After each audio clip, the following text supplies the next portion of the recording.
What's up, guys? It's John at National Sports Entertainment, and I wanted to go into tonight's games, and not a great night. Again, anytime I always go over this with people, it's never fun with a like 3 loss, but they are inevitabilities. And just like I went over in the last video, I had gone over if we had lost a 3-legger just in the 2 days prior, we had closed enough sequences to negate that. And that's what I go over here. So we got the Blazers. That one didn't come through. And again, it's I think a lot of people want to chase that. They really want to get it back. But again, since the beginning of the system, we've been doing this. We've had, I think this is our 16th 3-leg loss. So it's not new to me and anyone tailing. But it's a -7 loss. We did close 3 sequences. And once again, you can see why I like the college metrics. Funny story on both of these teams. For some reason, I was kind of in the mood to play them as a straight up parlay. Not parlay, a straight up money line. I didn't. We did the covers, but for some reason, I had Loyola Chicago on mind, and a couple times this year they were like 7 to 10 point underdogs, and they won outright when they've covered for us. So I was thinking of it. Anyway, we didn't play them. We played the cover. They both wound up actually winning. That would have been a fun parlay. Maybe that's the kind of stuff we'll try next time, but I'm sure it was a complete fluke, but yeah, it was funny. And a few people in the Discord were saying the same to me, to like Big Z, Matt, where they were saying, I think Dirty Birds was going over it. We were basically just talking about how, and specifically because of intuition, I know one of us was saying we were going to play the money line just for fun on this Green Bay game. But yeah, the college metrics are just always there. Southern, they were like 75, 76% against the spread, and I just didn't see that holding. So again, for the night, we did lose 7 on the Portland game, and we'll be headed to a leg 3 for our leg 2 loss for the Rockets. But the other, the college came through and closed 2 leg 2s for us, and as did the Mavs. So we don't have much, and we really don't have that many open sequences left. Like I've scrolled back to the beginning here. Just so you know, like all the way to the beginning. And there are not many that we have headed to a leg 3. I think there might be like 2 or 3 hanging chads, but there's not many. There's a couple at the very beginning, I think. And then we're basically, and that's why a lot of people ask me like, oh, what's a good leg 3? If we don't have open, here's a push. Okay, so that game never played, so we have to run that one again. That's one leg 3. And I can go through them all, but like I said, there might have been just a handful open. Here's one here. Tulsa didn't cover a while back. Tulsa a couple times didn't come through us, huh? This happened in football. We would pick Houston, the under on Houston throughout the football season, and a lot of times they didn't come through. This year, Tulsa kind of seems like that team. But my point is we really closed almost all of our leg 3s. They're either closed like this, where I just closed them out, but we're not headed to many at all. And that's really important because, again, a leg 3 is 4 units. So every one that we close, is just the better. And we profit by 1 unit. So this one is a loss. And what I always do here is I close it out. In the past, yes, we have done leg 4s. You can. I'm not going to tell you not to. I just only do it when I really, really like it. And even then, I think we're only about 50% on leg 4s. So I don't love that. Also, this little Cameo app is pretty interesting. So I was starstruck. No, I don't think I could be starstruck these days. I wasn't starstruck, but what I was intrigued. And what I can say is I was like, how can I reach out to somebody that is in the industry? And I couldn't find emails. I couldn't find a way. So for $9, you can send somebody a message. I did. Now, they replied and said, I specifically do not want to do an interview, but we might be able to work something else out, where we can still talk, things of that nature. So only because, you guys know I'm transparent, but only because it seems like this person might not want to be identified. I'm not sure what the case may be. For now, I'm not going to say their name or show the messages, but I just wanted you guys to know. I thought it was pretty interesting. I went into the fact we have a channel, what we cover, and I waited about 4 days, got nothing, and then they did reach back out and said I can send them an email. So if it winds up becoming something, then you guys will know anyway. If nothing comes of it, I can tell you who the person was. I mean, it's not going to be some earth revealing shocker kind of thing, but I can say they obviously have a cameo and they have come out, and I would love their any kind of further commentary because they provided a lot of insight as to why the leagues were rigged. So anyway, here's our game for tomorrow. You can see they're not until later at night, but it's good. You can tell that they've set up a lot of good games here, in my opinion, as far as most of the teams playing again are playoff teams, play-in teams. Even the Magic, they're going to be vying for it. But it's funny. That's why they've in my opinion, they'll have the bottom teams like the 8 through 10s always have such bad records because it just leaves every team in the hunt. Where now you got the Magic in the hunt, the Thunder in the hunt. But we'll go into these games. I don't think there's any college basketball games. I just wanted to. I always like to make sure I do a recap because I always tell people, especially new people, I like people will ask me. They'll say, "Why do you bet on rigged games?" I'm like, I can't tell you much except watch my playlist because, the proof's all there. But I like to do a recap every night, whether we did good or bad. Now, just scrolling through tomorrow, I can show you guys. Like you can just see that there's a decent bit of games tomorrow, not a ton, but I already like a couple teams that fit my metric because. Again, you have to understand, I pick these teams all the time, so some of them I just remember.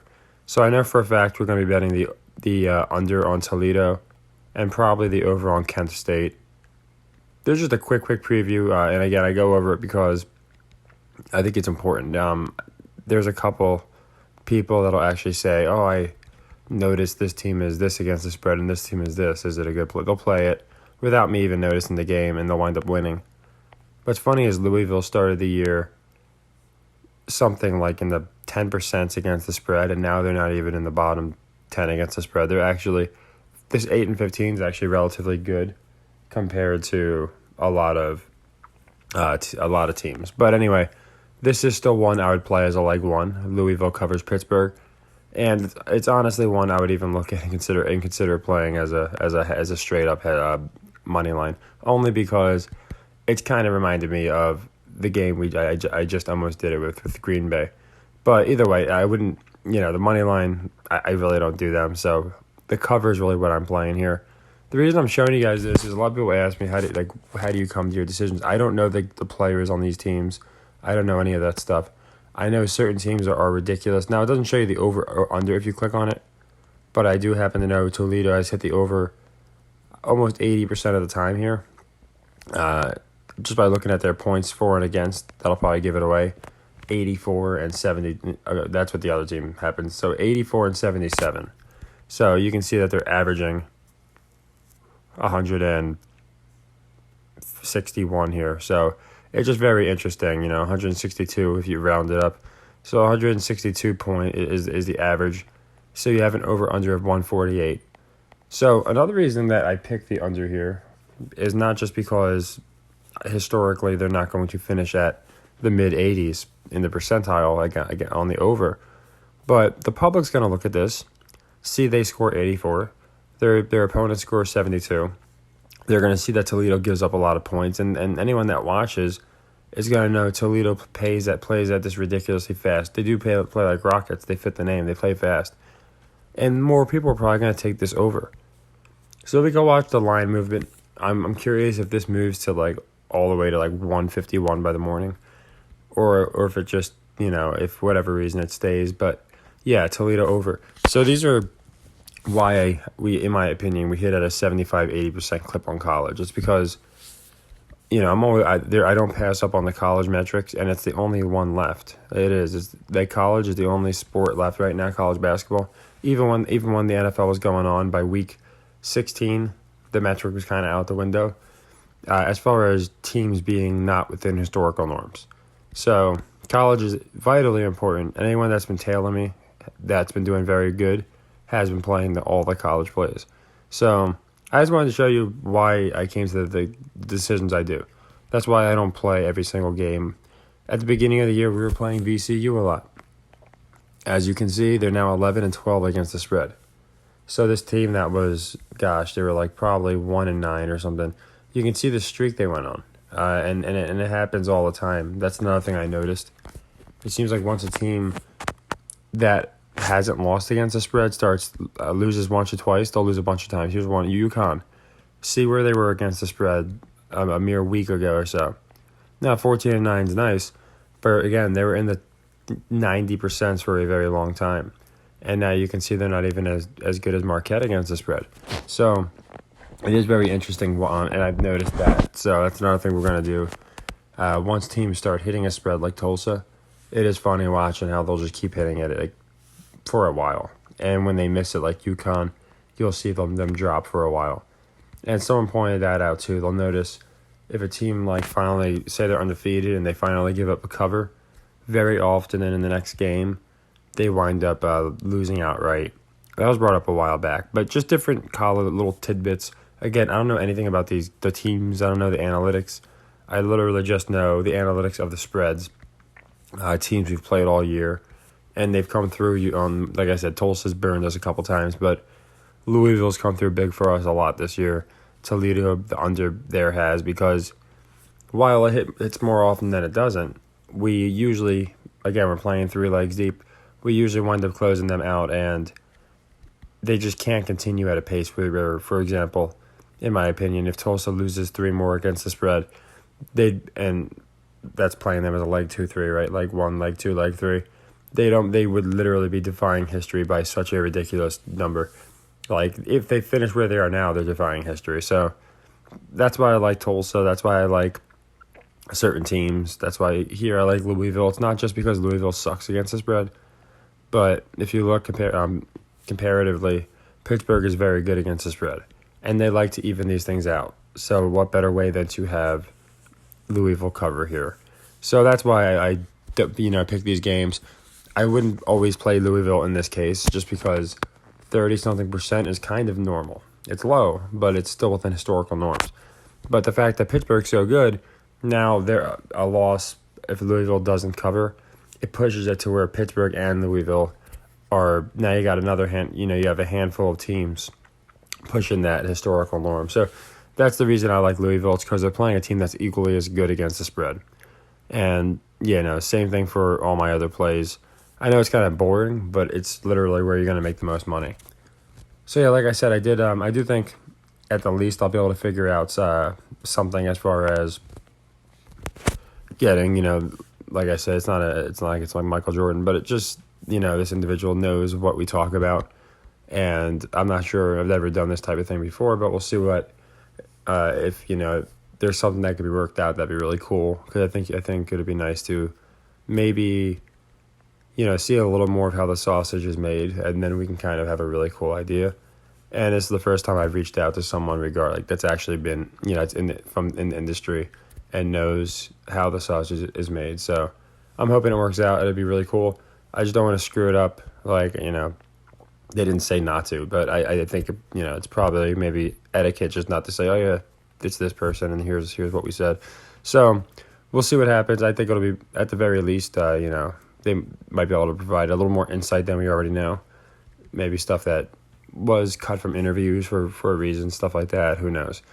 But yeah, so we had, like I said, not a great night, but overall what's good is we're doing a good job of going a while without losing a leg 3. And college is such a big part of that. So I'll go into the official plays tomorrow. Those are, again, the college games I like that popped out to me. But I have to go to the team ranking against the spread metric site, match them all up. There's probably a few more in here that I'm just not remembering. I think Kent State, as I said, is one of them. And there could be others too. So we'll have a few. We'll play the NBA games as well. And you see how quickly a 7-unit loss can be replenished. But if you're losing 4 to 15 units, which is if we do a 4th leg, now we got to win 15 sequences just to get that back.